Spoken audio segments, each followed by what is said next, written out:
the level of greed that came over me when I opened that Swiss roll.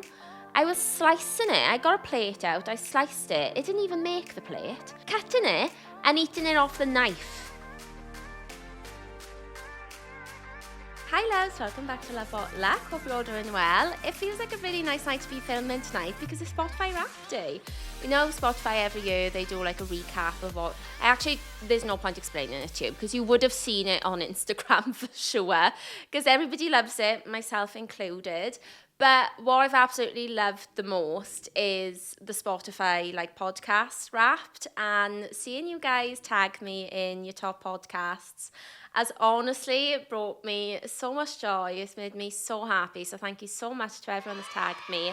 Honestly, I just feel like I really needed it at this time, especially like this year. Feels like a little bit of a failure for me podcast-wise. Obviously, I had to have that time off and I had a lot longer off than I planned to. So I don't feel like it's been that great a year for me. So even just like having a couple of those messages and tags just has really, really cheered me up. And so thank you. I was actually a little bit nervous about my Spotify Wrap this year because every year it's normally Beyonce, as my top artist, top songs, top artists, every year since Spotify Wrap's been going. But Wicked came out this year, and best believe I've been streaming that bad boy. So it was touch and go for me this year. I was like, maybe the Spotify Wrap's going to give me Ariana Grande as a top artist, but no, it came through this morning. I was like, it's still my Queen Bee. But guys, my number one song, right, absolutely killed me off. My number one song was Moana, I Know Who You Are. And if you're a listener every week, you'll know that after my Maldives trips, I said that all I listened to was Moana, and I went on like a very spiritual journey with that film and that trip. Bear in mind the trip was in October, and my most played song of the whole year is I Have Crossed the Horizon to Find You. I was like, what the actual fuck? So that just goes to show the journey that I went on with that holiday, guys. I actually wasn't being dramatic because Spotify Wraps got the receipts. Anyway, let's get into this week's episode. I'm actually excited to talk about something this week, which I've never really thought about or like heard much about until recently. And when I started looking into it this week, I was like, I actually recognise this in stuff that I do myself, but also things that my friends have told me, like when they're dating and, you know, they're telling me about what's going on in their lives. As I was reading this, I was like, shit, this affects loads of people that I know and myself. So I'm actually really excited to talk about it. And it's basically relationship OCD. And I think it's a lot more common than we realise, and I don't think it doesn't just have to come from if you've got OCD, however, like in other stuff. However, I do think there's definitely links because I also have a little bit of OCD with tidiness.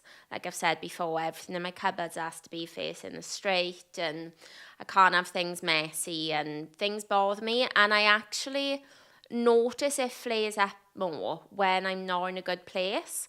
So like if I'm really anxious, that will make me feel a lot worse. Like I stress out about it more. Like I remember my peak anxious times in my around chapter 25, around my 25th year was the most anxious I've ever been. At that time, the OCD and the tidiness, and if I went out and my room was a mess, it actually used to bother me. So I like notice it flares up when you're not in a good place, and I think like with relationship OCD that can obviously happen as well. So anyway, we'll get into it, but I want to start with a story which kind of spurred on my whole idea for this episode. So it's a story, it's actually kind of like a question that I got sent in from one of you guys, but yeah, here we go.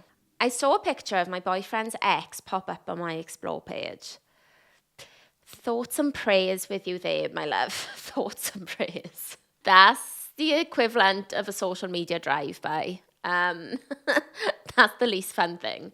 She said I'd seen pictures of them when we first got together, so I knew what she looked like, but I never really stalked her or anything. Can I just say, I think that's because it was when you first got together and your feelings weren't in there.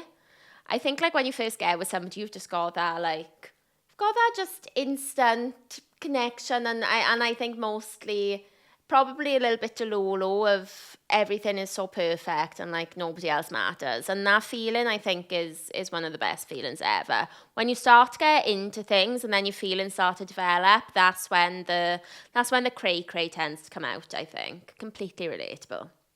Anyway, she said, I never really stalked her or anything until a year into my relationship. She popped up, and I don't know why, but I feel like I became a little bit obsessed. I would check her page every day, and then I'd get annoyed at my boyfriend because I would think of them together. Guys, that's so relatable. It's like if you wake up, you've had a dream that your ex has cheated, like that's a classic one. But also, I actually saw a TikTok, I might have read it out. I remember seeing a TikTok about somebody saying like, just found out that my boyfriend went to Canada with his girlfriend and now naturally I can never go to Canada.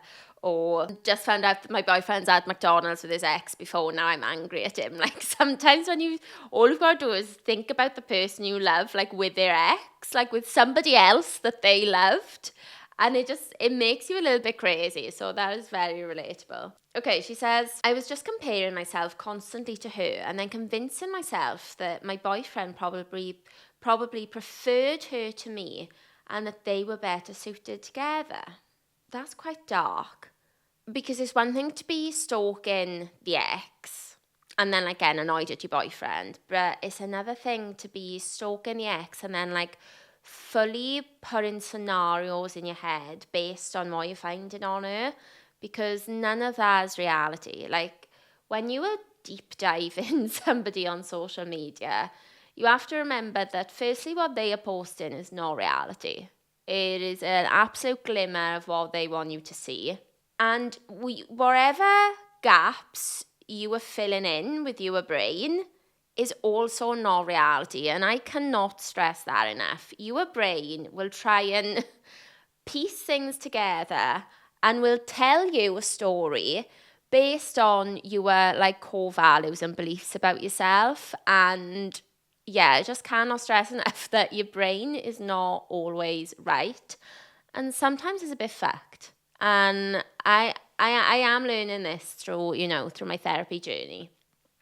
Right, she says, I started asking him about her and them and asking for reassurance, like if he liked me more and did he ever really love her, etc. But nothing he ever said was enough. This is key, guys, because when you're insecure about something, right, and you want reassurance, their reassurance is only going to give you a very quick fix.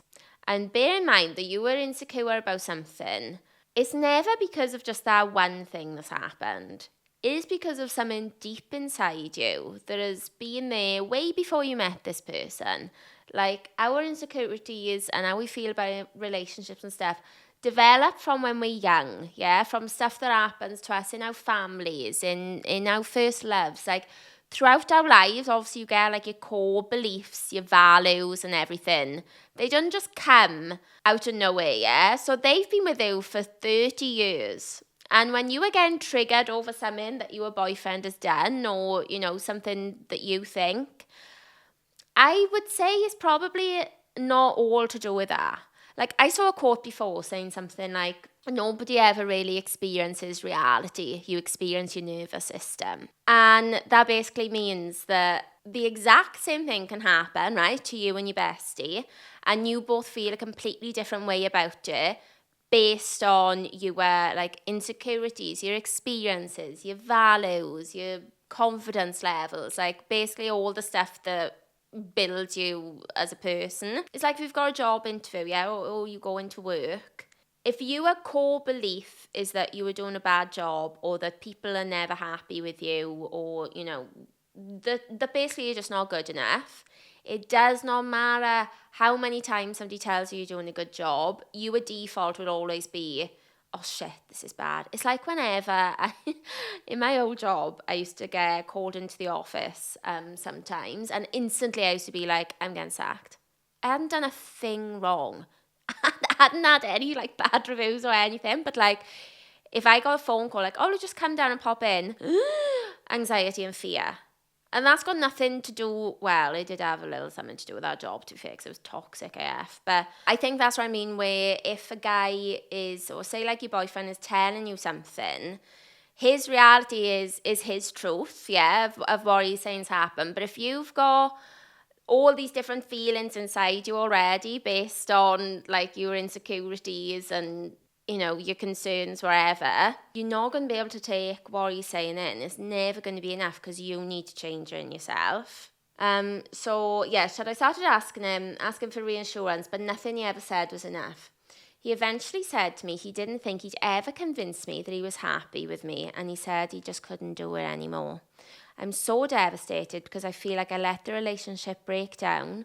Do I try again or do I let him go? Well, firstly, don't be too hard on yourself. It didn't break down over nothing. It broke down because you were probably exhausted and draining yourself with all of those thoughts. But it is really sad because there's no proof to say that he was happy with his ex. And my therapist told me before that the stories we tell ourselves are really important. Because our brains, as I've said before, they don't know what's real or not.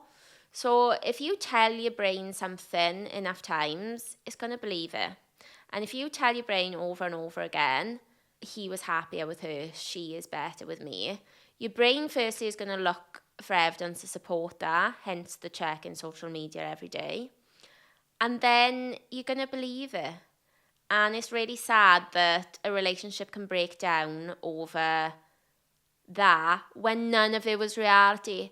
Because if he was happier with his ex, unless he's an absolute arsehole, he would be with her. Do you know what I mean? As in, he wouldn't be stringing you along. So I think if trying again is an option, then yeah, that would be really nice to do. But you've got to sort yourself out first, because there is no point getting back into a relationship if you have not done any work on yourself, because it's just going to end up exactly the same. And what's the point of that? Take it from somebody who knows, who has recently got back with an ex. There would be no point going through all of that if you two are exactly the same people as when you broke up. There's no point, because it's hard enough. It's hard enough as it is, even when you are like in better spaces. I can't imagine how hard it would be going back into it if you just are exactly the same. So anyway, when I was like thinking about this, about like the check in social media and all of that, I kind of made a link to relationship OCD. Yeah. And it says relationship OCD or ROCD. No, I actually thought maybe I would call it that in the episode. I actually can't face it. So relationship OCD is when somebody is plagued by distressing and persistent doubts about their most valued relationships. So yeah, it says like basically if you've got a relationship OCD, you question your love for your partner or child, their partner's love for you, whether you were well suited, which is exactly what the listener said when she wrote in. And whether or not they are truly attracted to their partner and whether they should be in this relationship or not. And it says, like, in relationships, it is extremely common for people to have moments of doubt. However, the relationship OCD sufferers feel trapped in the overwhelm of these intrusive and unwanted thoughts and feelings, or lack of feelings. And guys, I'm not going to lie, I definitely have had some of this. So the symptoms are fears of not being good enough, excessive reassurance seeking from the partner or friends or family, mentally ruminating on things that have been said or done and how you feel, checking your body for signs that you love or are attracted to your partner, questioning the strength of your relationship, Googling signs of healthy relationships. This was such a throwback because me and my bestie, this is a throwback to us being, I can't remember how old we were, probably like 19, Googling these signs. I mean, for us at the time, I didn't think it was relationship OCD, to be fair. I think it was just a clear sign that we were in healthy relationships. But even now, I was like, fuck. Okay. And then another one, obsessed with partner's perceived flaws. And guys, I'm not gonna lie, I have had all of these. And it's basically how I can relate to it, is like when you're in a relationship, and I don't know if it's because, like, as you know, I have got anxious tendencies, but it's just like constantly sometimes questioning things. and needing everything, I think, not that this is what I said, but how I can relate to it is like feeling like everything has to be perfect, and if something isn't, then like really, really overthinking that and questioning. I didn't feel like this then, and he hasn't done that for me. Does that mean we're not right for each other? And oh my God, it's so crazy. It's such a shit place to be. So I'm hoping some of this stuff can help anybody that's going through it, because I think even just like reading this and being aware of stuff definitely made me feel better anyway. And it does say here that relationship anxiety is an incredibly common condition whereby insecurities, doubts and worries about a relationship can appear even when things seem to be going well. And I think that's like harder to understand, because if you've got anxiety over something, sometimes it can be quite clear this is because the relationship isn't good and I'm obsessing over this because he makes me feel a certain way. Like there's a big difference, right, between filling your head with gaps and stories, yeah, and being told something and then filling in the stories. Like if your partner's coming up to you and saying like, oh my God, I wish you had blonde hair, you know, because I much prefer blonde, right? I wish you were like, my ex was a little bit bigger than you and I found that so much hotter, like she was so much curvier. Something like that. And if that, you know, and then you're Googling things and you're trying to look at pictures, that I feel like is spurred on by the other person. But if things are going well and you've got this anxiety, then I think that's just like such a hard and shit place to be. I think the answer is thinking more positively about yourself, because you need to get to a place where your partner absolutely loves rock music and big tits, yeah? And then you were Googling or you come across his ex and she's got big bazonkas and she's in a rock band, and I know this may be hard, you need to get to a place where you can say, right, they obviously had the same interests and I'm sure, you know, they were happy together for a certain amount of time, but they broke up. So his love for the rock music, you know, and whatever else, obviously wasn't enough to keep them in the relationship together. And while I don't love rock music as much as him, he loves how I listen to him. He loves how we spend our weekends together. He loves how I help him. He loves to help me. Like, and then you need to be able to list, I think, all the good things about yourself and about the relationship and reinforce yourself with that. And hopefully that will help change the narrative and the story about yourself, basically. Hopefully that's okay. If you've got any questions or any stories, or if you can relate, then yeah, please come and chat to us. I'm at Sadie Maltby at lovewhatluck on the socials, or you can send me an email, sadie@lovewhatluck.com. Honestly, guys, I saw a TikTok this week, right, of a guy saying that he might eat himself to death this Christmas. And I've never related to anything more. If you'd seen me yesterday, right, I bought a jam roly-poly. I haven't had one of those for years. I don't even know the last time I had one, right? A jam roly-poly, which always reminds me of Sally Marley. Like, if you're Welsh, then you'll know Sally Marley. Shout out to her. Anyway, I saw her in the co-op, and I thought, you're coming home with me. The level of greed that came over me when I opened that Swiss roll, I was slicing it. I got a plate out. I sliced it. It didn't even make the plate. I was cutting it and eating it off the knife. I'm not lying, it didn't even make the plate. But I looked down, half of it gone. It's gone. I don't even think it lasted me a day, and I'm not exaggerating. A full roly-poly. It was divine, but my God. Anyway, right, guys, I've got a question from one of you this week that you sent in that I asked on Instagram. He said, I've had a crush on someone from my acting class for a few months now. Do I tell her or not? Honestly, life is too short. Tell her. The most frustrating and upsetting films are the ones where somebody is so clear about their feelings for somebody and they don't tell them. And when you're watching it, you're always like, just tell them, just tell them. And sometimes I think you've got to think about yourself like that. Like, if you were watching yourself, what would you want you to do? You wouldn't want to watch somebody, or you wouldn't want to watch yourself wasting their life and wasting a potential match with somebody amazing just because you were too frightened. The literal worst thing that could happen is they say, oh, thank you so much. Like, I'm really flattered, but I'm not in that place right now. Or I don't feel the same way about you in that way, but I still want to be friends. That's the worst thing that can happen. And honestly, you will be okay with that. I can tell you now, you will be okay with that. It might be shit. It might be a little bit embarrassing at first, but you can get through that. And I think make sure that you know that about yourself. And when you know that and you feel that, then tell her. Because that thing is so minor compared to how amazing it could be if you told her and she was like, wow, yeah, I've been feeling like that about you as well. Do you want to go on a date? And think about all the amazing things that could happen then. Like, it's just not worth potentially losing out on that just because you feel a little bit shy.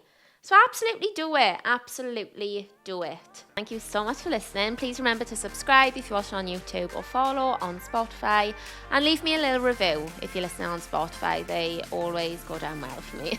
They always make my day. So yeah, guys, thank you so much, and I'll speak to you next week.